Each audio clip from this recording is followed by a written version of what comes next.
Hello, friends, and welcome to another episode of Fangirl Report with me, Emma Heron, your very own certified fan girl. And yeah, we are back. Another weekend, another end of the week conquered. Even though the Sunday scaries are starting to hit, it is 4:30 on a Sunday afternoon, which means, yeah, the Sunday scaries are rapidly approaching. It's very frightening. But, we're here, and that's about all we can be doing is be here, okay? So there's a couple of things to address very quickly before we get started. And that is that the quality is very different. We've got a bit of a janky setup going on right now. However, we're just going to move past it, okay? So let me give you the rundown that absolutely nobody is asking for. So Nicholas, boyfriend Nick, is in Florida right now. He just landed this morning and he is going to be there all week going to Disney with his mama. And so, because I was so stupid lazy to pre-record an episode at least a day ahead of time, I am resorting to a bit of a backup setup because listen, Nicholas is a gem and he sets up his really, really good quality photography camera for me with like his fancy tripod and all that good stuff. Like, it's quite the setup. And so I would rather not touch that with a 10-foot pole if I don't have to, especially because I have absolutely no idea how to use it. Like, it's bad. So here we are recording on my iPhone 16 Pro Max in Desert Titanium in cinematic mode to get hopefully a good quality video here. And that's that. I've got a janky little ring light. I've got the natural light coming in through the windows. And that's what we're working with today. So if you like it, that's amazing. If you hate it, I don't want to hear it, okay? This is going to be temporary unless, you know what? I have a really good quality camera, so this could become a more regular setup. I don't know. Is it consistent to the other ones? No, it is not. Again, we're moving past it, and that's the way that it is at this very moment in time. So thank you so much for listening to that. So yeah, Nicholas is living his best life in Disney right now. And yeah, so we love that for him. But that's it. So, team, what is new? Tell me what is new with you today. What's going on? Yell it out. Raise your hand. I don't care. Tell me what's going on in your life right now. I want to hear it. For me, I was honestly just now thinking about any life updates. I don't really have any for you. So, yeah. Last weekend, was it last weekend Comic-Con? I think so. Yeah, because it was just St. Patty's Day. It was just National Niall Horan Day to those who celebrate. So that's that. So yeah, last weekend was Comic-Con. This weekend was very uneventful for me, to be honest. Just had a chill day with Nick yesterday, helped him pack and stuff, get things ready for his week in Florida. And I taught a paint class this afternoon. It was super fun. It was a good one. Love that for me. And that's really about it. You guys, though, oh my God. So as you know, I have been kind of going through a health journey, as y'all know. And so that's, I don't know if you can see that, but that is the sound of Mr. Pete tearing up the couch.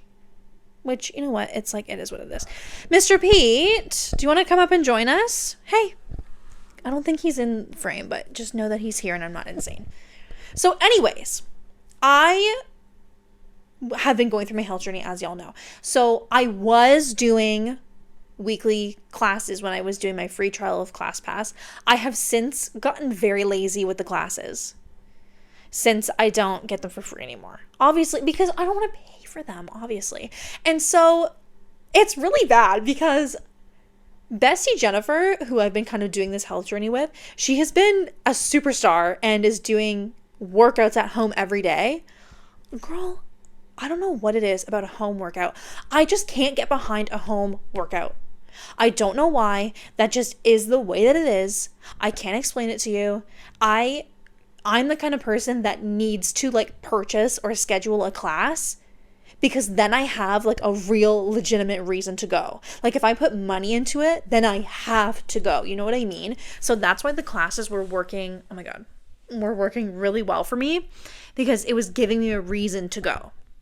And so when I don't necessarily have to do a workout at home, I'm not gonna. 9 freaking times out of 10, I'm not going to. And that's so bad of me. But like, it is what it is. Anyways, though, I've been doing really well with the calorie deficit, been much more mindful about what I'm eating. And so I hardly do any sugar anymore. Like I will have the odd amount of sugar when it comes to like a sweet or like a piece of chocolate and stuff like that. But I have been no pop. I have been no sugar in my coffee. And I feel like it's making a large difference just in my day to day. And so when we were taking pictures at Comic-Con last week, I ended up wearing a lot of the exact same pieces that I did last year for Comic-Con. And so for shits and gigs, I pulled up a picture from tell me why my cats are relaxed and tame when I walk in the door, and the moment I turn on this camera, they're going nutso. So if you see them, we're gonna move past it. Anyways, so I pulled up one of the pictures from last year and compared it to this year. Bitch, there's an actual difference. There's actually a real difference. I would put it up, but I don't need to have that energy in my life, because then y'all are gonna see it and be like, difference where? And I really just don't need that in my life. I will stick to my delusions. I'm gonna keep telling myself that there was a difference. What are these cats doing? Hi. This is so ridiculous. Literally, what is he doing? Oh my God, they're so dumb. Anyways, so I'm going to keep telling myself that there's like a real difference. And like, I've just been in my skinny era, and I can't wait to be in my skinnier era. It's going to be so slam. I'm so excited. And so that's kind of where I am with that. Oh my God. I just remembered another life update, you guys. I'm going to try so hard to not talk about it too much.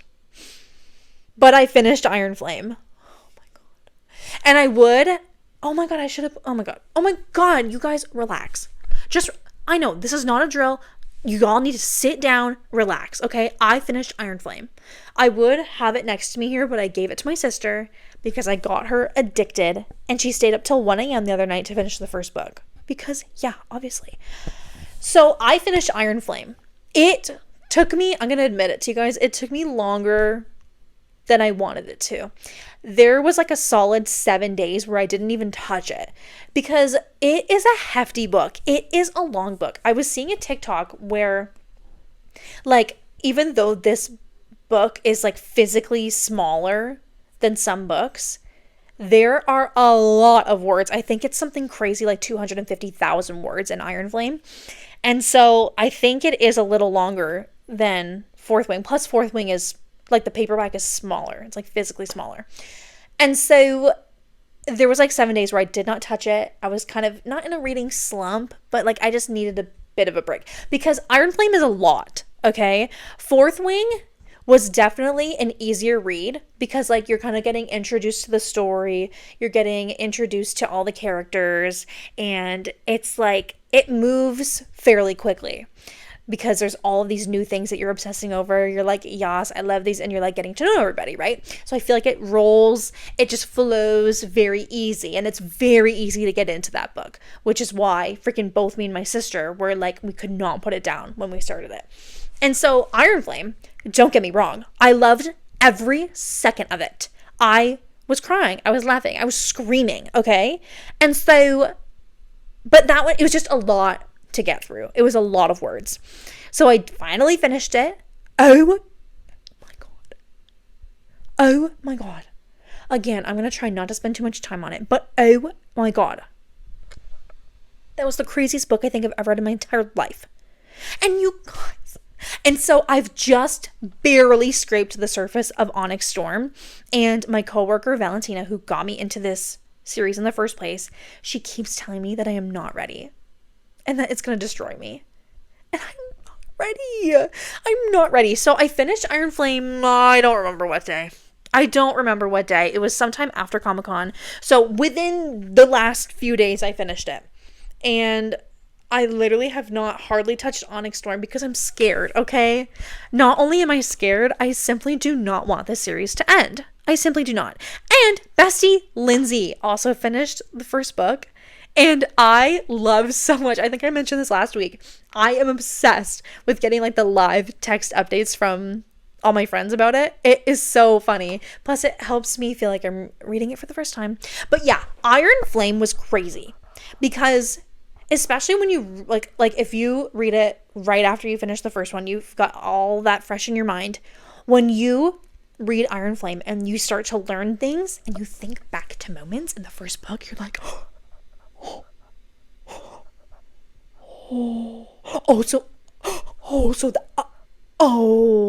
it was crazy. And again, I know that I have close people to me that have not finished the second one, so I'm not going to get into it. But let's just say you guys are not ready. You guys are not ready. You thought the first one was sad? You're not ready. That shit was crazy. Okay? Holy moly. Anyways, so I need a little bit of a break before I get back into Onyx Storm. I'm going to really have to take that slow because I don't want it to end. And from what I've heard from the Book Talk girlies, that Onyx Storm ends, like it doesn't quite end. Like you can tell that there's more to come. And I've seen lots of TikToks saying that like Rebecca Yarros does not have any sort of timeline for when the fourth book will be out, which like, girl, all the power to you. You just wrote the 3 most magnificent books I've ever seen and put my little grubby hands on in my entire life. Take a break. Go spend the summer with your family. Yeah, we're good. But yeah, that's what I've been seeing. I've been hearing that the girlies are ready for more. And I'm like, that's crazy. So yeah, I am completely obsessed with Fourth Wing right now. I have so many new boyfriends because if you know me, I have been collecting husbands and boyfriends like they're fucking Pokemon cards. It's unbelievable. Like, of course, when I was freaking 12 or 13, Avengers came out, got all my boyfriends from there. Then from all of the other Marvel movies that came out, all my boyfriends and husbands that I've gotten from there. All my music boyfriends, like there's a very long list. And so now I have a new list of fictional boyfriends to add to the roster. And you guys, let me tell you something. I said I was going to talk too much about it, but I'm going to anyways. And so, yeah. I love Zayden Ryerson so much. I need that man biblically. I need him spiritually. I need him physically. Okay?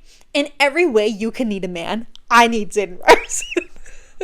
However, that man is omitted from the list of my boyfriends because I love him and Violet so much. There are just some couples that cannot be, what am I trying to say? That cannot be affected because of my list of boyfriends and husbands. So Zayden, I'm leaving him alone, which is very strong of me considering how many ways I need him, okay? But in my mind, him and Violet are just so perfect. I can't ruin that. Even though they're not real and it doesn't matter. But he's not on my list of boyfriends for that reason because they're just so perfect. But I do have a lot of other boyfriends. Dane, listen, y'all, I know we trashed him a lot in the Fourth Wing episode. I know we did. However, in a non-spoiler way, he came around in Iron Flame. He won me back over in Iron Flame. And from what I've heard in Onyx Storm, he will continue to win me back in Onyx Storm. So I'm very excited. Dane is one of my boyfriends, okay? Because I just saw a clip of Rebecca Yarros on TikTok saying that, okay, I don't know exactly what the clip was, but somebody asked her what her favorite character is. And I think somebody in the audience was like, not Dane. And she's like, stop it.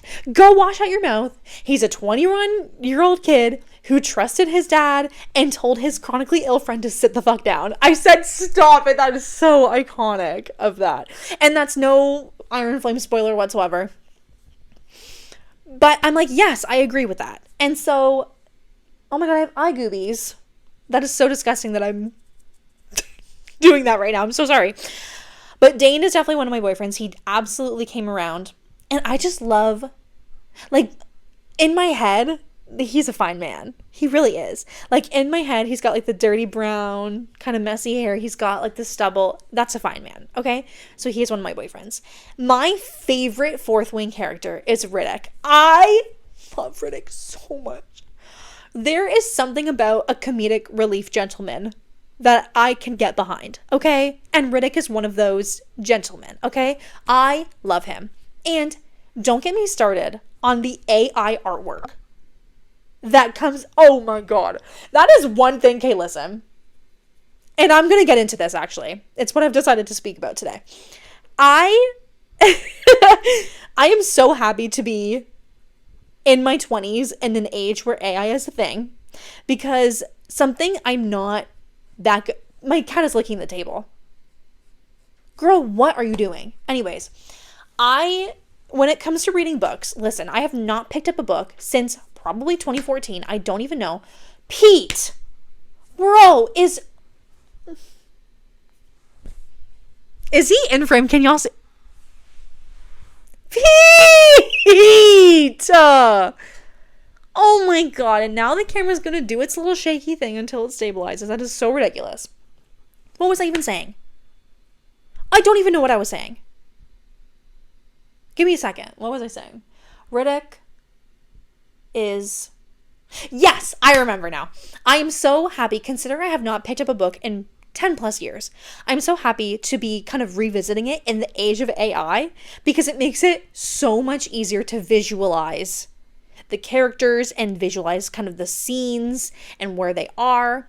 However, I chose not to look up any of this AI artwork until after I finished the first book, just so that I could try to formulate my own visualizations of everything in it. But when I did, girl, and I saw that AI fucking artwork of Riddick Gamlin, I said, wow, that is boyfriend. I'm in love with him. Okay. And that just is the way that it is. I'm really sorry about it. And yeah, them AI TikToks are good. They're good. Anyway, so Riddick is 100% my favorite character. Oh my God, he's so hot. It's not even funny. They're all hot. And you know who's really been on my radar recently is Bodhi. Oh my God, hello? Oh my God. And oh my God. This is so ridiculous. Oh my God, I'm 20 minutes in and here I am saying I wouldn't talk about this too much. But everybody is on the internet saying that, what is his name? Josh Houston, I think. Don't quote me on that. Everybody is fan casting Josh Houston as Xaden. I see Josh Houston as a Bodhi 100%, because he's a little softer than I would imagine Xaden to be. So if Josh Houston got cast in any sort of scenario, any sort of project regarding a Fourth Wing movie or show, I can get behind him as Bodhi. I can hear my cat pissing in the litter box. This is so ridiculous. Anyways, that is that. I'm going to wrap up my Fourth Wing discussion there, because I will continue to speak about it. And I'm not sorry. Yeah, I am sorry. So that is that. So speaking of AI is crazy. And oh my God, my cats are so stupid. He's fucking digging at the edge. Oh my God. Does anybody else's cat do that? He'll stand there for 5 minutes after he's taken a shit or a piss, and he'll just paw at the edge of it. I don't know what that is. He's been doing it ever since I got him. Anyways, my goodness gracious. So I was at an art class today. I was teaching an art class today, and it just had me thinking about art and like AI in general, and how crazy it is to be an artist in an age where it is so easy to get on any AI generation website, platform, app, whatever it may be, and just create shit in seconds. That is the craziest concept in the world to me. And so it just had me thinking a lot about it. And so I grew up Like, I was probably 10 years old when I started taking art really seriously. And it just, all of this stuff had me reminiscing over my whole journey. And I just thought I thought I would maybe, so I could get artsy today. And so when I was 10 years old, I started getting into drawing and like, well, just kind of art as a whole. And the reason I was getting into it is because it was the very beginning of social media, very beginning. And some of the first content on YouTube that I watched was like speed paints and speed drawings, both digital and like physical art mediums.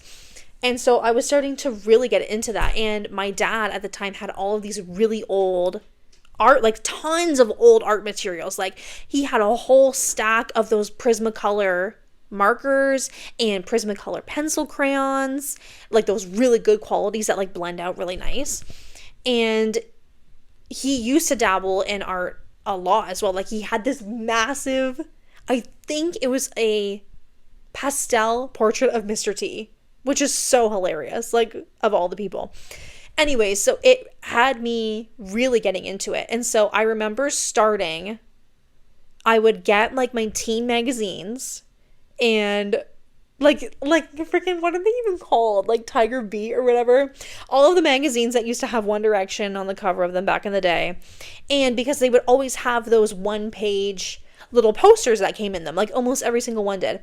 And girls, gays, theys, whoever's watching right now, I remember so vividly. I went through one of these magazines and I found one of those posters, the little portraits of Selena Gomez. Okay? Follow. Okay? I ripped it out of this magazine. I taped it up onto, I don't know, the wall. Okay? And I sat down in my room and I tried to replicate it and draw it with pencil. That is like one of the very first things that I did when I started getting really serious into art. And it was so funny because I remember bringing it to my mom to show her and she was probably like, wow, that is so good. Like the freaking thing, what it was probably that girl who did the picture of her mom, that like the hyperpigmentation drawing. And for the mom, she's like, it's fantastic. I can so imagine that was probably what was going through my mom's head at the time, because I remember bringing it to her and I had drawn the eyebrows backwards, so like the thick part was on the outside. Girl, what was I doing? Oh my god, that's so funny. And so of course my first attempt was horrible. It was just atrocious, okay? But that's kind of when I decided that I wanted to be able to look at a picture and draw it. Okay. And I remember once I inherited, I suppose you could say, my dad's old art supplies, I started with cartoons. So I would go in my sketchbook. I would pick, I think I remember doing one of Pluto, the dog from Mickey Mouse Clubhouse. Okay. And I remember doing Stitch and all that good stuff. So I would sketch it out. And so that's how I started practicing looking at an image and copying it down, because obviously it's a lot easier to do than a portrait to start off with, especially because I was getting so frustrated with the portraits and I was like, no, this is ridiculous. I need to start simpler. So somewhere at my mom's house, I've got like a sketchbook full of just cartoons that I replicated, and girl, bitch, I ate that. Girl, I did so good. And that was such a good exercise for me to start getting really good at looking at it and copying it down on a piece of paper.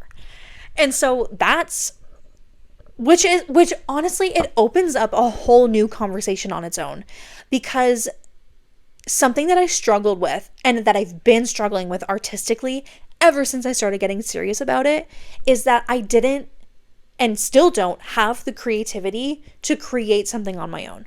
You know what I mean? And because I remember being on Instagram really early days, and I would see these girls creating like these beautiful fantasy portraits and stuff, just making them up from the top of their head. And even to this day, that is a skill that I envy so much, because sure, I got really good at copying down something that I see on an image. But for even today, friggin' I could never get a canvas and paint a beautiful landscape on it just from my head. Or I can't, like, a lot of people at the time on Instagram when I first got started, they were making what they call original characters, or OCs, if you will. And being able to just come up with a cartoon face just like that was something I envied so badly, because I wanted to be able to do that.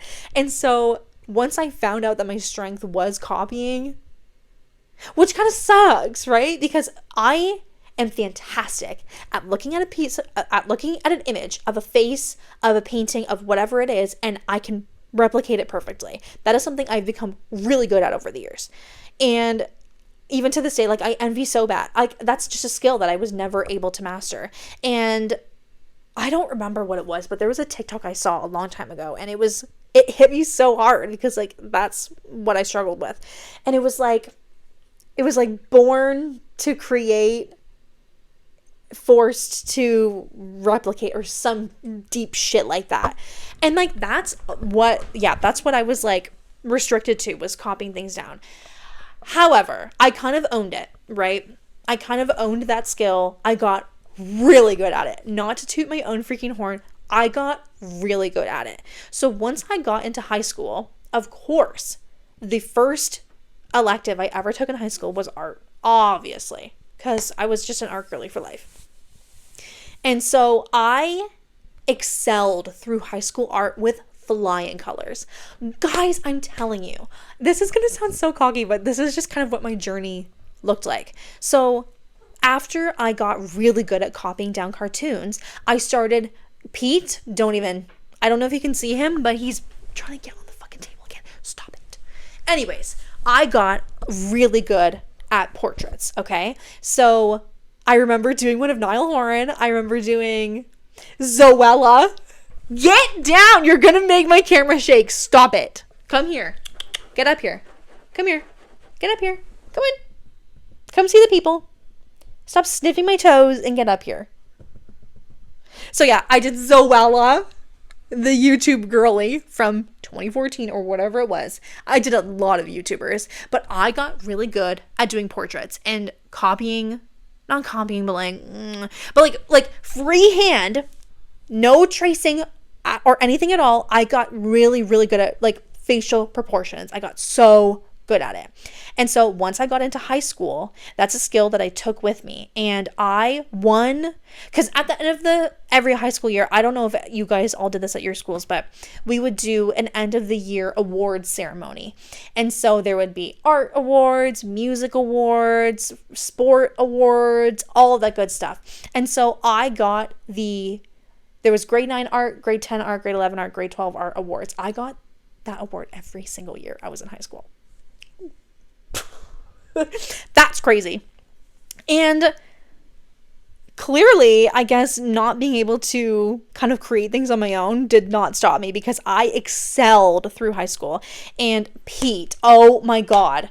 Okay, you guys, the camera's going to shake, and that just is what it is. We're just going to have to deal with it. I'm so sorry. And so clearly that wasn't an issue for me, because all my art teachers freaking loved me. And there would be little art shows that we would do. And so my pieces, okay, this is ridiculous. Pete, get down. He's so annoying. Anyways, and so my teachers freaking loved me. And it wasn't until grade 11 art, because listen, you guys, I'm still salty about this to this day. Okay. So every year in art, I would walk out with like a 95% in the class, which is like A+. And like, we would do still life drawing exercises. Like, there was one exercise that we did, sketches of popcorn. I got a 4++ on it. Guys, I wish I was joking. I got a 4++ on that assignment.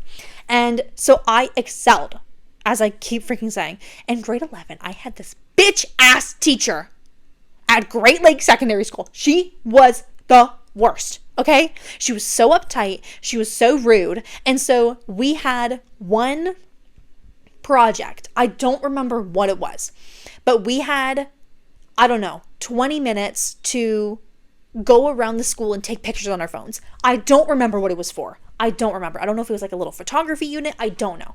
But we had to go 20 minutes and take pictures around the school of things. Whatever. So, Pete, if you don't leave the table alone, I'm going to lose it. Anyways, so I think whoever I was with at the time, we got back right at the end of the 20 minutes. Like, we weren't late getting back. Like, we came back at the end. And for some reason, she was so upset with us for getting back at the end of the 20 minutes, and she hated me for the rest of the semester. My cat is going to drive me insane. This is ridiculous. Anyways, so from that moment on, she did not like me, and I was so mad at, because I left that class, I think, with like an 81 or an 82, which for me was very low. Okay? What? This is so dumb! Stop it! No! You're joking! I don't even know if that's going to be the same freaking angle. He made my phone fall. Whatever. It's just going to have to work, okay? And oh my God, you guys, I'm so upset. Okay, whatever. The ring light is down, and we're just going to have to continue. So from that moment on, that art teacher did not like me, and I am so convinced to this day that she was marking me poorly because she didn't like me. Because I walked out of that class with like an 80, which is very low for me, and even the other art teachers noticed that and said, "Girl, what happened?" I said, "That fucking bitch happened." Okay? I still did walk out with a grade 11 art award that year. Thank you so much. And so anyways, I actually did end up learning a lot through high school that I didn't think I would learn. Like, I did really well with pastels, which is a medium I never thought I was going to get into, and I did really well with that one. And I remember doing a piece where, I don't remember exactly what it's called, but there is a style of art where it's like a forced perspective kind of thing. So it's like when you have a hand out really far, so the hand is really close and then everything else is really far. I remember we did an assignment for that, but it was a self-portrait. And so I did one, because this was in like the heat of Stranger Things madness, okay? So I did a self-portrait of me doing the 11 pose with like blood coming out of my nose and stuff. And that piece did so well. It got put into the art show. They asked me to keep it so they could have it as an example for other classes, which, guys, I don't know about you, but when a teacher asked or like said that they're going to use your work as examples for future classes, there is no better feeling than that. I'd be feeling like a VIP. So they still have that piece. I think it might be up in the school. I'm not sure. But yeah, so there was a lot of things that I learned from high school that I didn't know going into it, because for a lot of my skill was self-taught. A lot of it was spending years with a sketchbook, a picture of a person that I liked in front of me, and just practicing copying it down. Because I remember one of the units in one of my classes was for portraits and was for facial, like learning the proportions. And the way that they were teaching it, I was not following that whatsoever, just because I already had such a good understanding on the face. And yeah, and I remember we had to do celebrity portraits, and I did Tyler Oakley. And yeah, it got into the art show. Yes, it did. And that is that. And so the one thing that I really struggled with in high school was painting. That shit was so hard. I don't know why. I just couldn't get a good handle on it. So after high school, because there's the yearly award things, and then in the summertime they do a really big awards night for all of the graduates and stuff. And so my last awards night, I got so many art awards that had money with them. Girl, what? And so yeah, and it really was kind of sad, because it really was something that I wanted to pursue in post-secondary school, but I knew for a long time that visual arts and drawing is not going to pay my bills. So I did decide that very early. That's why I kind of went into marketing. And in high school, grade 11 marketing class is what made me decide I wanted to do that in college. So I still do. And that's why my art classes that I've been teaching part-time, like, I am so happy that started, because painting, again, has always been a really big weakness for me. And so it wasn't until COVID that I got super into painting, because what the fuck else was I going to do? And so I remember this was the time that season 12 of Drag Race was viral on the internet.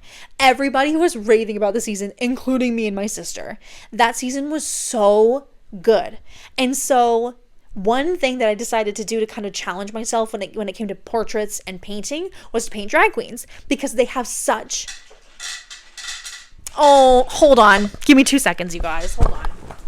I'm so sorry, guys. So I have an automatic feeder for the cats, and since I locked Pete in my bedroom, it just went off, and I'm like, oh my god, he's gonna be so upset if his sister eats all of the food.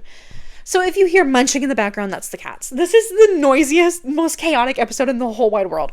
Anyways, holy moly. So I don't even remember what I was saying. Right. So I started painting drag queens, and that actually was a really great way to improve my painting skills. And I was using oil paint at the time, and I would literally go to Michael's and go get curbside pickups of oil paint and canvases and all of this stuff. And I painted so many drag queens. I painted so many. And it actually was such a great exercise for me, because now I have a much better understanding on paint, on both acrylic and oil. And it was a great outlet for me because it was keeping me busy. And girl, I was at the point where I was busting out entire oil paint portraits in like a day or two. It was getting insane. And so yeah, that is something I spent a lot of time doing, which I'm really glad that I did, because again, like, it's something that I was able to take with me now, and now I'm actually making money off of doing paint classes, which is so much fun. Which the paint classes takes me back to the not being able to create but being able to replicate, right? Because I think I've talked about this a little bit before. How my paint classes work is, since it's through paint night, there's like a gallery of pieces that you can put up and promote as a class or whatever. And so the girl that I do it for, she'll kind of just choose whatever's popular, and I have to recreate it and then teach it, which is such a shame that it's not something I'm able to kind of come up with. Like, it's never an original of mine, which kind of sucks, but it is so perfect with my strengths that I am able to look at it. I can literally look at it, come up with my own way of doing it, and then I can teach it, which is, it really is, it's a cool thing to do. And again, it worked out absolutely perfectly with kind of what I'm able to do, what I'm capable of. And yeah, so that's that. I am, oh my God, I forgot a whole era. So I would say after, so this was probably after the oil paint drag queen painting era. So this was still during COVID, but when the world was kind of starting to open up a little bit more, I got an iPad and what's it called? Apple Pencil. And bitch, I started getting into digital portraits on Procreate. And bitch, I got good at that too. I got really good at that. And if you want to see it, if you want to see any of them, my Instagram, just a shameless little plug here. My Instagram is Emma's Vision. I think it's just Emma's Vision Art on Instagram, all one username. And so if you're curious to see any of my portraits there, you can go take a look. And so yeah, I got really good at doing that. So I was in that era. And again, like during COVID, when I think I was just starting to get back to work at that point, but I still had a lot of free time, I would be busting out entire portraits in like a day. It was insane. And yeah, so that was crazy. And it just goes to show, like, through like, art has something that's never been not part of my life. You know what I'm saying? And so it's not necessarily something that I talk about frequently, and it's not something that I really put out into, like, I used to put it out into the world a lot, but now it's not something that I really promote about myself. But it really is, it's a really big part of my life. And so it's funny that I've been getting into Fourth Wing, obviously, and the AI art is crazy. And of course, I would support a real life artist any day. Of course I would, because AI coming for the art is a wild thing. Like, and so I've seen a lot of people that are like, they're making it their goal to flood kind of the algorithm with their real art interpretations of the characters of Fourth Wing to kind of flood out all of these AI bullshit things. It's insane. And so just to think that everything that I have done over the last, God, I started when I was 10. So almost 15 years that I've been taking this seriously, how much of it can be replicated in an instant with AI is the craziest thing. And you can go on freaking ChatGPT, tell them, hey, give me an artistic rendition of Starry Night by Vincent van Gogh. And it'll just spit it out like that. That is the craziest thing I've ever seen in my life.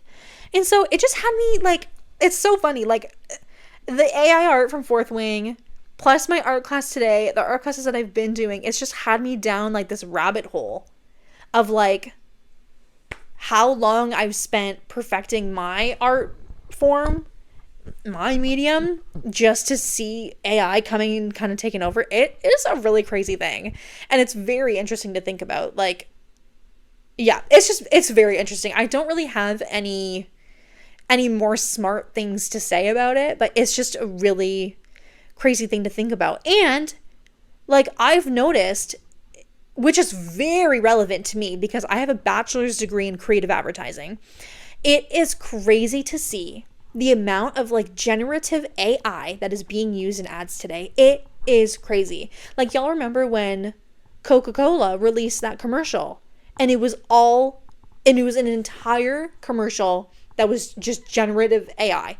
And the world went ballistic over that, which I don't blame them, because it just, as amazing tool that AI can be, it is the most unauthentic medium I've ever seen. Like, I feel like Coca-Cola has been, like, their vibe of advertising has always been very authentic to them. It's been very familiar to people, like, and very, I don't know, like what's the Coca-Cola tagline? It's like choose happiness or some shit like that, or it's something stupid like that. And then they turn around and do an entire AI commercial, which by the way takes away so many jobs. It's crazy. Anyways, I think AI can be an amazing tool, but to see huge corporations kind of cheaping out with and like going so far from what we have known as kind of media and advertising for so many years to just go completely against that with AI, it's crazy. Do I think we need to get used to it? Absolutely. I think we're going to be seeing a lot of it as AI gets even better. And one more little tangent that I think is so interesting is how harmful AI actually is to the environment. I recently learned that like every really like large website or large kind of internet thingy is run by servers, like those physical, like you see in like hacker movies, like actual like tall servers that have a billion wires going into them. That's how they're maintained, right? So every time that you see that you send a message to ChatGPT, it goes to those servers, and because it takes so much power to even generate one ChatGPT message, it makes the servers hot, okay? And so one thing that servers are equipped with, I believe it's like hoses of cool water that run through them to keep them cool, right? And so if you go to ChatGPT and say, hey, make me my grocery list for the next month, that shit actually takes a toll on the environment because one message heats up those servers so much, which means they have to like they use extra energy to be cooling them down. And it's like actually crazy to think about. Like think about how many messages ChatGPT is spitting out right now and how that is affecting the servers, how that's affecting the power that's going into them. It's a crazy thing to think about. Don't even get me started on the wires in the ocean. Don't like the Wi-Fi. Don't even get me started. Anyways, that is my ramble about art and about AI and kind of my history with art. And it's just crazy. One last thing, completely unrelated to what I was discussing. I just wanted to show you guys my laptop stickers. I'll have to show you my iPad stickers too because they're so funny. So these are almost all of them are stickers that I just got from Comic-Con. So I've got the Brat but with cats. And I've got Bo. He's my favorite Animal Crossing villager. we'll have to do an Animal Crossing episode at some point. Pink Pony Club, obviously, and then Nick got this from his work for me. I fucking love it. Anyways, that's about it for me. That was a crazy episode, you guys. That was insane. Yeah. Okay, anyways, you guys, thank you so much for joining me today. I had such a wonderful time speaking to you. I'm so sorry about this change in whatever this setup is. I hope you had a wonderful weekend. I hope you have a great week coming up. And let me know what y'all are fangirling about. Can't wait to hear about it. And that's that. I love y'all, and I will talk to y'all later. Bye bye.